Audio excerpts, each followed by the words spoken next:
শহরটা সেদিন শুধু ইট পাথরের ছিল না, রাস্তার কালো পিচে লেখা হয়েছিল লাল ইতিহাস।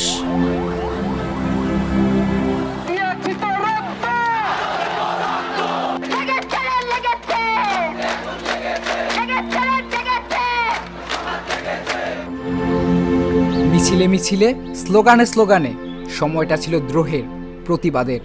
জ্বলে ওঠে বাংলাদেশ, জেগে ওঠে বাংলাদেশ।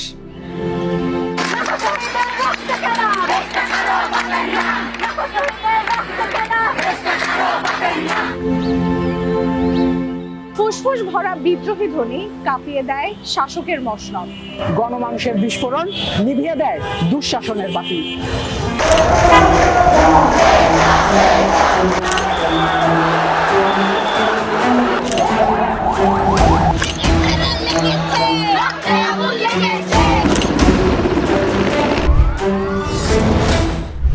লাল সবুজের মানচিত্রে জুলাই শুধু ক্যালেন্ডারের পাতার একটি মাস নয়, এটি সাহস, আত্মত্যাগ আর দেশপ্রেমের প্রতীক।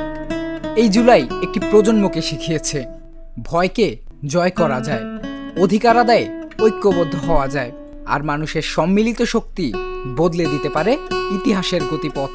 একটি দাবি থেকে শুরু হয়েছিল আন্দোলন, আর সেই আন্দোলনই একসময় রূপ নেয় গণ অভ্যুত্থানে। হাজারো প্রাণের বিনিময়ে এই জুলাইয়ে বাংলাদেশ ছিনিয়ে আনে আরেকটি নতুন স্বাধীনতা। টানা ৩৬ দিনের আন্দোলনের প্রতিটি দিন লিখেছে নতুন ইতিহাস। সেই ইতিহাসের সাক্ষী হয়ে আছে ঢাকার প্রতিটি সড়ক, মোড় আর ক্যাম্পাস।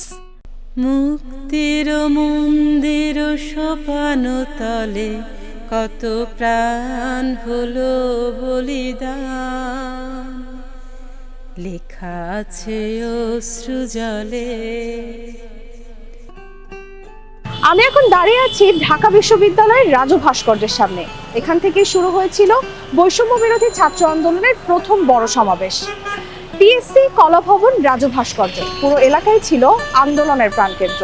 প্রথম মিছিল, প্রথম স্লোগান, প্রথম কর্মসূচি, সবকিছুর সূচনা এখানেই। রাজু ভাস্কর্য থেকে বের হওয়া মিছিল অল্প সময় ছড়িয়ে পড়ে পুরো ক্যাম্পাসে। এরপর সেই মিছিল এগিয়ে যায় শাহবাগের দিকে। শুরু হয় সড়ক অবরোধ। শাহবাগ, এখানেই এখন দাঁড়িয়ে আছে জুলাই স্মৃতিস্তম্ভ, যা স্মরণ করিয়ে দেয় সেই উত্তাল দিনগুলোর কথা।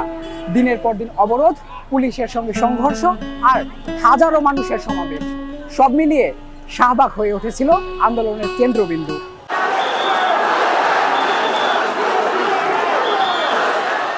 শাহবাগের আন্দোলন রাজধানীর সীমা ছাড়িয়ে ছড়িয়ে পড়ে শহরের বিভিন্ন গুরুত্বপূর্ণ এলাকায়।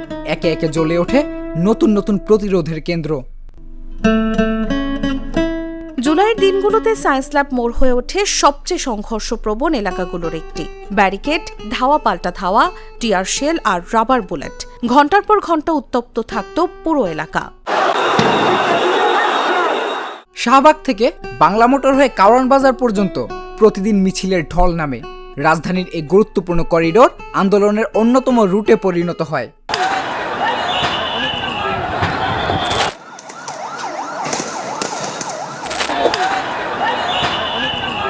জুলাই আন্দোলনের সময় আন্দোলনকারীদের সঙ্গে আইন শৃঙ্খলা বাহিনীর সংঘর্ষে বারবার উত্তপ্ত হয়েছে এই এলাকা। আহত হয়েছেন অনেক মানুষ, প্রাণ ঝরেছে অনেকের। রামপুরা থেকে আন্দোলনের ঢেউ ছড়িয়ে পড়ে বাড্ডা এবং ভাটারায়। মেরুল বাড্ডা, ব্র্যাক বিশ্ববিদ্যালয় সংলগ্ন এলাকা এবং ভাটারায় সংঘর্ষে হতাহতের ঘটনা আন্দোলনকে আরও বিস্তৃত করে। শিক্ষার্থী, চাকরিজীবী, সাধারণ মানুষ সবাই নামতে শুরু করেন রাজপথে।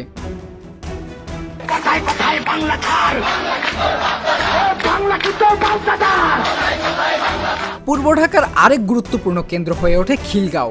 সড়ক অবরোধ, মিছিল ও প্রতিরোধে সক্রিয় ছিল এই এলাকা।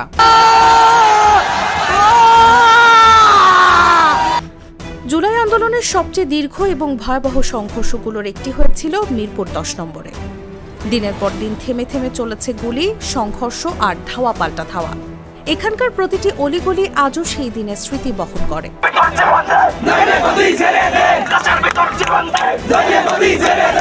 মিরপুর 10 থেকে আন্দোলনের মিছিল যেত কাজীপাড়া ও শেওড়াপাড়ার দিকে।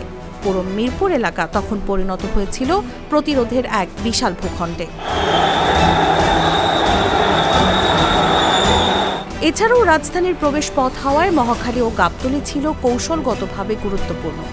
যান চলাচল নিয়ন্ত্রণ, অবরোধ এবং বিক্ষোভে এই এলাকাগুলোর ভূমিকা ছিল উল্লেখযোগ্য।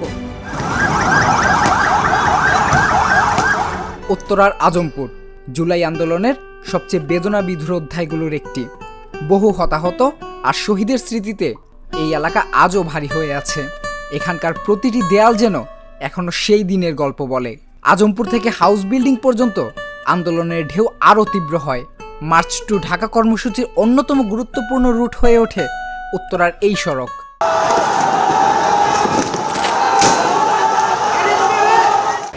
দক্ষিণ ঢাকার সবচেয়ে বড় সংঘর্ষস্থল ছিল যাত্রাবাড়ির ফ্লাইওভার। পাশের শনির আখড়াতেও কারফিউর মধ্যেও প্রতিরোধের খবর আসে, থেমে থাকেনি আন্দোলন।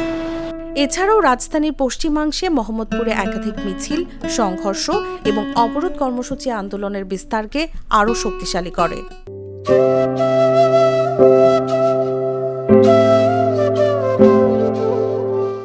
ভাষা আন্দোলনের এই স্মৃতিস্তম্ভই একসময় হয়ে ওঠে জুলাই আন্দোলনেরও গুরুত্বপূর্ণ মঞ্চ। এখান থেকে আসে ঐতিহাসিক এক দফা ঘোষণার বার্তা। আন্দোলনের লক্ষ্য তখন কোটা সংস্কারের গণ্ডি পেরিয়ে পৌঁছে যায় সরকার পতনের লক্ষ্যে। শিক্ষার্থীদের ক্ষোভের জনস্রোত এসে মিলেছিল এই কেন্দ্রীয় শহীদ মিনারে। এরপর কারফিউ, ইন্টারনেট বন্ধ, গণগ্রেফতার, সেনা মোতায়েন সবকিছু দিয়েও থামানো যায়নি জনতার ঢল। রাজধানীর অলিগলি থেকে মহাসড়ক সবখানে ছিল একটাই স্লোগান,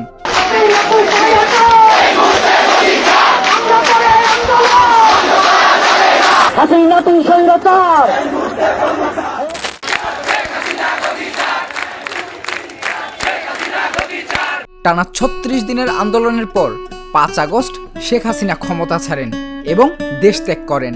সেই দিনের মধ্য দিয়েই বাংলাদেশের রাজনৈতিক ইতিহাসে সূচিত হয় নতুন এক অধ্যায়। রক্তে লেখা সেই জুলাই আজও মনে করিয়ে দেয়, কখনো কখনো ইতিহাসের সবচেয়ে বড় বই লেখা হয় রাজপথে, আর তার কালি হয় মানুষের ত্যাগ, সাহস আর স্বপ্ন।